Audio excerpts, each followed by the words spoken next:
En este inciso, ahora lo que nos preguntan es si el coeficiente de rozamiento estático es menor a la tangente de 30 grados, ¿con qué velocidad volverá el bloque a la base? Habíamos determinado en un inciso anterior que la distancia recorrida por el bloque durante la subida está dada por esta expresión que se encuentra acá, y que es aproximadamente, reemplazando los valores, 32,5 metros. Esa misma distancia es la que el bloque recorrerá para la bajada. Lo que va a cambiar ahora es el vector desplazamiento. El vector desplazamiento inicialmente, si bien es cierto, tiene el mismo módulo que el que vamos a escribir ahora, tendrá sentido contrario, ¿bien? Porque ahora cambia, se intercambian la posición inicial y la posición final. El vector desplazamiento tendrá ahora esta forma. Bien, la distancia recorrida es la misma. Fíjense que el diagrama de cuerpo libre del bloque, diagrama de cuerpo libre, durante la bajada, es parecido, en el sentido de que hay fuerzas que no cambian. Por ejemplo, el peso sigue estando dirigido, si lo vamos a seguir graficando, dirigido verticalmente hacia abajo. La normal sigue siendo perpendicular a la trayectoria. ¿Qué es lo que va a pasar? Que ahora lo que vamos a tener es que el bloque ya no se mueve en sentido ascendente. El bloque ahora se mueve en sentido descendente.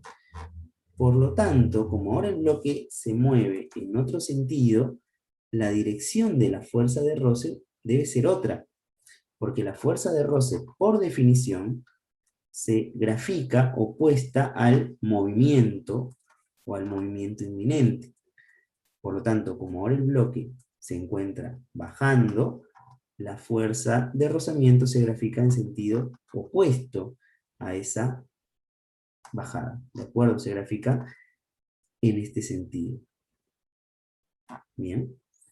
La fuerza de roce va en este sentido. Fíjense que, como antes, la normal se puede escribir como el módulo de la normal por el versor J, vector unitario J a lo largo del eje Y.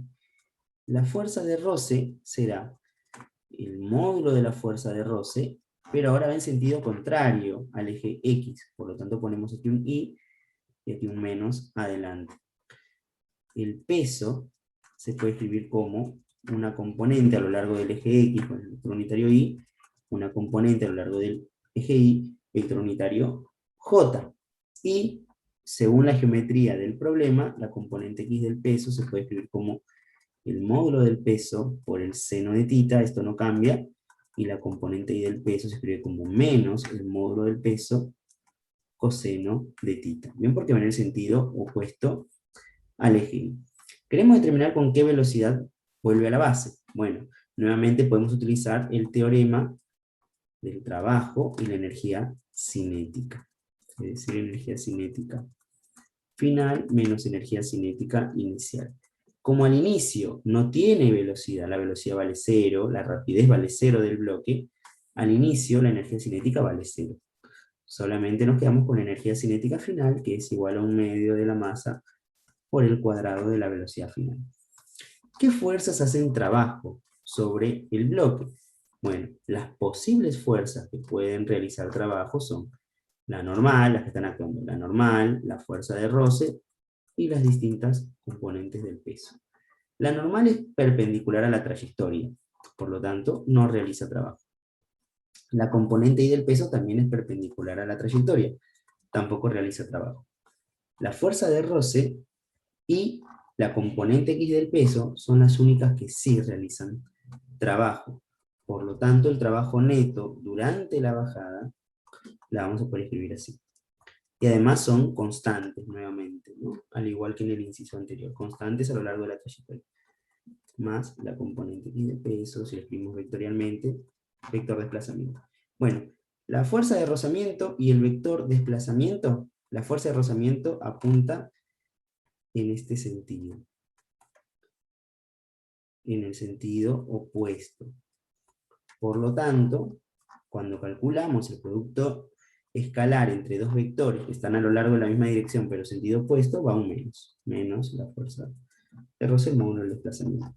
Mientras que durante la bajada, lo que va a pasar con la componente x del peso es que va en la misma dirección que el vector desplazamiento. Por lo tanto, este sí se suma, más la componente x del peso, módulo del desplazamiento. Y esto debe ser igual a 1/2 de la masa por el cuadrado de la velocidad final. Fíjense que acá, en ambos términos, podemos sacar factor común de el módulo del desplazamiento. La componente x del peso es el módulo del peso por el seno de θ. El módulo del peso se puede escribir como masa por gravedad, por el seno de θ.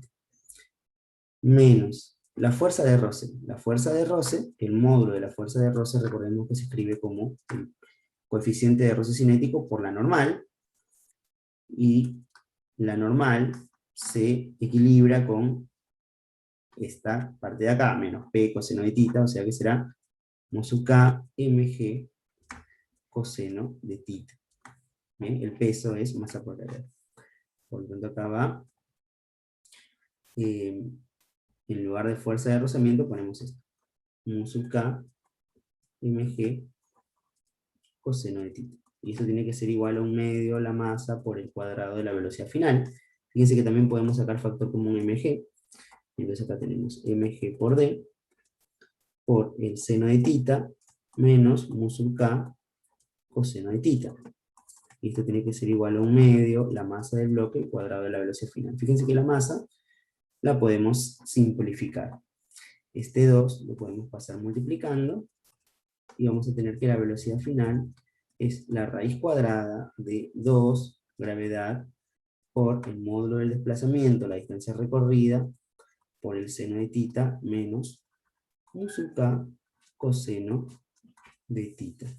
Y de esta manera calculamos el módulo de la velocidad con la cual el bloque desciende completamente, con el cual el bloque llega a la base. Fíjense que esto lo podemos calcular reemplazando los datos del problema. Sería 2 por gravedad, 9.81, por la distancia recorrida, que habíamos calculado en la ejercicio anterior, 32.5 por el seno de 30 grados, que vale 0.5, menos el coeficiente de roce, 0.3 por raíz de 3 dividido 2, que es el coseno de 30 grados. Y cuando sacamos la raíz cuadrada, esto es aproximadamente, más o menos, 12,4 metros por segundo.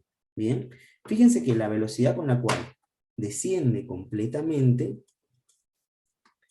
es menor que la velocidad con la cual había sido lanzada inicialmente, que era de 22 metros por segundo.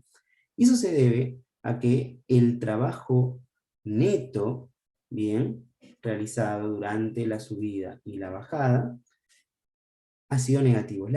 Ha sido el responsable de que la energía total del bloque se haya disipado. Bien, ahora, ¿por qué nos dan este dato inicial? Que el coeficiente de roce estático tiene que ser menor a la tangente de 180/6, 30, a la tangente de 30 grados. Bueno, pensemos un poco esa parte del problema. Cuando el bloque está a punto de bajar, es decir, ha alcanzado la altura máxima, si hacemos un diagrama de cuerpo libre sobre el bloque, lo que vamos a tener es, por un lado, vamos a borrar esto. Vamos a tener, por un lado, vamos a tener el peso. Bien, el peso del bloque. Por otro lado, vamos a tener la reacción normal, perpendicular a la trayectoria. Y por otro lado, el bloque, si bien es cierto, todavía no se empezó a mover porque acaba de alcanzar la máxima posición, a la máxima altura, tiene un movimiento inminente. Inminentemente se quiere mover hacia abajo. Por lo tanto, habrá una fuerza de roce. Como todavía no se mueve, será la fuerza de roce estática, en sentido opuesto al inminente movimiento. Esta es la fuerza de roce estática, esta es la normal, y este es el peso. El peso se puede descomponer en una componente y en una componente X, ¿no? Similar a lo que hemos hecho en el ejercicio, y aquí va el ángulo θ. Muy bien. Fíjense que a lo largo del eje Y, la normal y esta componente Y del peso deben balancearse. Por lo tanto, n debe ser igual a mg coseno de tita. Y en el caso en el cual el bloque no volviera a caer, eso se debe a que el roce estático es lo suficientemente alto, estas otras dos se deben compensar. La fuerza de roce estática y la componente X del peso. Estamos en el caso máximo. En el caso de movimiento inminente, en el caso que ya esté a punto de volver a caer, la fuerza de roce estática se puede calcular. Tiene una fórmula parecida a la fuerza de roce cinética, que es el mu estático por la normal. Este es el máximo valor de la fuerza de roce estática. En el caso de movimiento inminente, es el único caso estático en el cual es válido usar esta fórmula. Por lo tanto, la fuerza de roce estático será, y se equiparará con P sub X, que es igual a mu estático por normal, es decir, mu estático mg coseno de tita, será la componente X del peso, que es mg seno de tita. Fíjense que mg y mg se cancelan, y de acá se obtiene que el mu estático, en el caso máximo, lo máximo que puede valer, es igual, el coseno pasa dividiendo, y seno dividido coseno es la tangente de tita. Este es el máximo valor del coeficiente de roce estático, y es aquel para el cual no vuelve a caer el bloque. Si el coeficiente de roce estático es menor que este valor, la fuerza de roce estática máxima no podrá compensar la componente X del peso, y por lo tanto el bloque volverá a bajar. Y eso es lo que nos indican en este problema. Ese caso, el caso en el cual el bloque puede volver a bajar, ¿con qué velocidad vuelve el bloque a la base? Y de esta manera se resuelve este ejercicio. Fíjense que en el siguiente inciso lo que nos preguntan es ¿qué pasaría si cambiamos la masa? Fíjense que en el cálculo de la velocidad final no aparece la masa también se ha simplificado, por lo tanto estos resultados no dependen de la masa, y así es como se resuelve este ejercicio.